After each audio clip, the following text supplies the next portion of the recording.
Kemudian yang keempat iaitu bab haji. Bab haji. Ustazah nak kupas juga ke bab haji? Saya rasa saya nak kupas juga sikit. Sebab kita bimbang kita sudah di peringkat wajib haji, tetapi kita tidak memaksa diri kita untuk pergi haji. Ada orang diberi kurniaan harta yang banyak, maka kalau dia boleh ataupun mampu pergi swasta, maka dia wajib pergi swasta. Saya pernah bincang dengan seorang ustaz, seorang guru bab ni. Sebab dia dah ada kewajipan, dia dah cukup. Harta dia mungkin beratus ribu dan sebagainya. Walau bagaimanapun mungkin ada pendapat yang lain.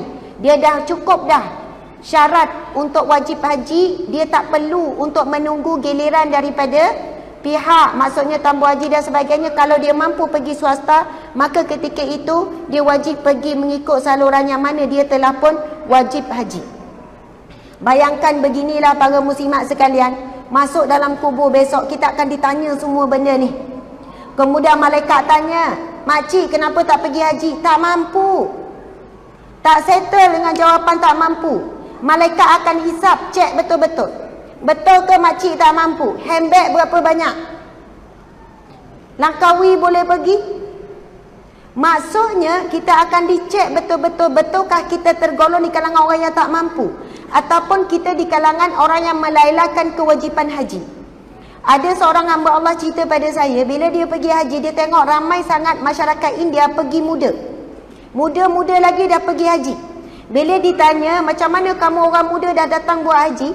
Dia jawab, kami bila dapat gaji kerja yang pertama, yang paling utama kami simpan untuk pergi haji. Kita pula berbeza masyarakat kita. Masuk gaji yang ketiga dapat kereta baru, keluar kereta baru. Masuk gaji seterusnya beli rumah. Maksudnya bukan jadi keutamaan untuk memenuhi tentang bab rukun Islam iaitu haji itu. Nescaya sebenarnya kalau kita betul-betul target 10,000 sekurang-kurangnya, kan 10,000 akan masuk short listed tu, akan masuk senarai pendek untuk dipanggil haji. Kalau sekadar 1,300 masa daftar tu, memang ikut lambat lagi lah dapat. Tetapi sebab apa? Duduklah beli gelang, duduklah kumpul rantai, duduklah kumpul periuk belanga apa semua, sampai tak boleh nak cukupkan 10,000 tu. Kita bimbang esok, kita tak boleh jawab kenapa tak boleh pergi haji. Sebab tak mampu. Sebab kita akan dihisap, rupanya duit kita dah pergi ke tempat yang lain. Kita tak utamakan tentang mengumpul belanja untuk pergi haji. Masya Allah. Takut kita mati dalam keadaan tidak menyempurnakan 5 rukun Islam. Kita tahu 5 rukun Islam itu tertegak dengan kelima-lima. Kalau satu je diambil, runtuh semua. Bukannya kalau 4 kuat tak ustazah, satu je tak jaga. Tak. Satu runtuh semua. Bukan 5 tolak 1 4, tapi 5 tolak 1 0. Jadi kalaulah dalam keadaan kita benar-benar tak mampu, lalu kita meninggal dunia, kita bukan dalam keadaan yang meruntuhkan agama kita, iaitu rukun Islam itu. Contoh muslimin pula lah. Bila malaikat tanya, kenapa tak pergi haji? Tak mampu. Betul ke? Rokok boleh? Contoh je ya. Lalu mungkin akan dikira, sebulan rokok 300. Jadi 1 tahun 300 kali 12 jadi berapa? 3 kali 12 berapa ya?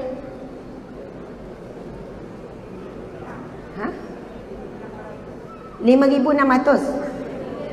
3,600. Kalau tak merokok, pakcik 3 tahun dah boleh pergi haji. Umpama macam itulah. Maksudnya kita akan dihisap sungguh-sungguh. Bukan jawapan tak mampu semata-mata. Segala yang kita gunakan kepada pembaziran dan sebagainya, sebenarnya kalau kita kumpul betul-betul, kita mampu sebenarnya nak simpan 10K tu untuk masuk ke dalam senarai pendek untuk pergi haji. Masya Allah, Allahu Akbar. Sebenarnya masa saya sampai pukul berapa ya, semangat-semangat ni? Sampai pukul 10? Sampai pukul 9 ya? Pukul 12 pula ajar. Hajar boleh ya? Hajar duduk pukul 12, saya nak balik. Okey, pukul Tuan Haji pukul apa ya? Pukul 9 macam tu. Pukul 9. Ya. Saya tak nampak sangat. Pukul 9. Bolehlah ya? Lebih kurang dalam 15 minit lagi. Masya Allah. Ustazah, tajuk kita Ustazah kembali pada tajuk. Tapi ada kaitan dengan tajuk tak? Ada ya? Membina bahagia dalam rumah tangga. Kalau saya nak cerita tentang kisah Nabi romantik-romantik tu banyak, saya pun dah tanda. Tetapi kisah-kisah Nabi yang mana menghiburkan hati kita dan sebagainya, kita dah selalu dengar. Jadi malam ini lebih kepada muhasabah ya. Muhasabah sejauh mana benda-benda yang betul-betul akan ditanya di akhirat kelak ataupun di dalam kubur. Tapi sebagai penutup, nak tutup dah ni kan 15 minit ni, Masya Allah. Bahagia yang sebenar dalam rumah tangga ialah apabila kita redha kepada setiap ketetapan Allah Subhanahu Wa Taala. Apabila kita redha dengan setiap keputusan ataupun pemberian daripada Allah. Untuk redha kepada perkara yang nikmat mudah. Redha dengan kereta yang selesa senang. Dengan mes senang. Dengan kanc susah sikit kancil. Kita nak redha dengan dapur yang kecil susah sikit berbanding dapur yang besar. Redha dengan nikmat, masa bahagia, masa seronok, masa tak ada masalah, okey. Tapi bila Allah datangkan ujian, ketika ini tetap nak redha bukan senang. Allahu Akbar. Jadi saya cuba nak beri satu kefahaman. Pagi tadi saya ada kuliah di Jabatan Mufti Selangor. Jabatan Mufti Selangor, tajuk yang diberikan kepada saya ialah mencari redha Allah untuk bahagia. Lalu kita pun buat nota. Barulah saya memahami beberapa perkara tentang hakikat bahagia yang sebenar. Allahu Akbar. Kita bina sebuah rumah tangga, kita semua nak bahagia, betul atau tidak? Semua nak bahagia, Masya Allah. Dan bahagia ini kita akan dapati dengan satu cara. Cara yang paling utama apabila kita dapat redha Allah Subhanahu Wa Taala. Memang betul kita nak apa dalam rumah tangga, nak saling berkasih sayang, saling tolong menolong, saling memahami. Suami romantik bahagia, dapat hadiah setiap hari lahir bahagia. Anak berjaya bahagia. Tetapi tujuan sebenar ataupun paling utama kita membina rumah tangga adalah untuk dapat redha Allah Subhanahu Wa Taala. Jadi saya nak jelaskan beberapa perkara. Untuk dapat redha Allah, biasanya kita akan dapat dengan melalui jalan ujian.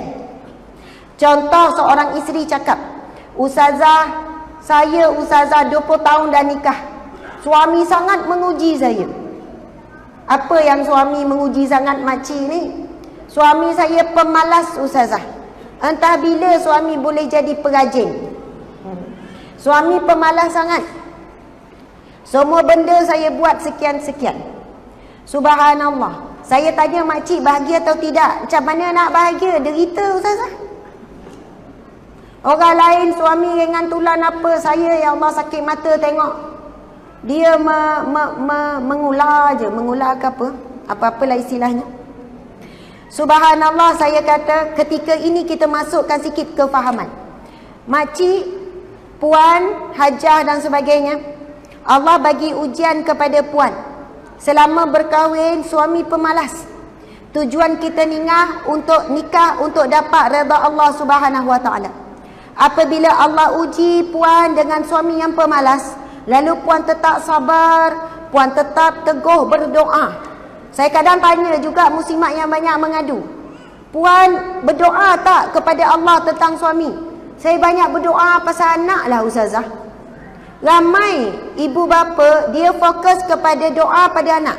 Ya Allah, jadikanlah anakku anak yang soleh. Antara doa yang sangat mulia, isteri doakan suami, suami doakan isteri.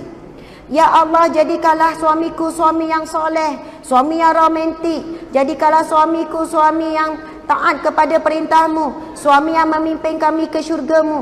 Ya Allah, jagalah suamiku selamat pergi kerja, selamat pulang. Ya Allah, berilah dalam hati suamiku sifat kasih sayang kepadaku, menghargaiku dan sebagainya. Sebab apa? Bila dah kahwin ada anak, lupa nak berdoa kepada pasangan. Suami pula doa kepada isteri, ya Allah, berikanlah syurga kepada isteriku, ya Allah. Jadikanlah dia ketua bidadari, ya Allah.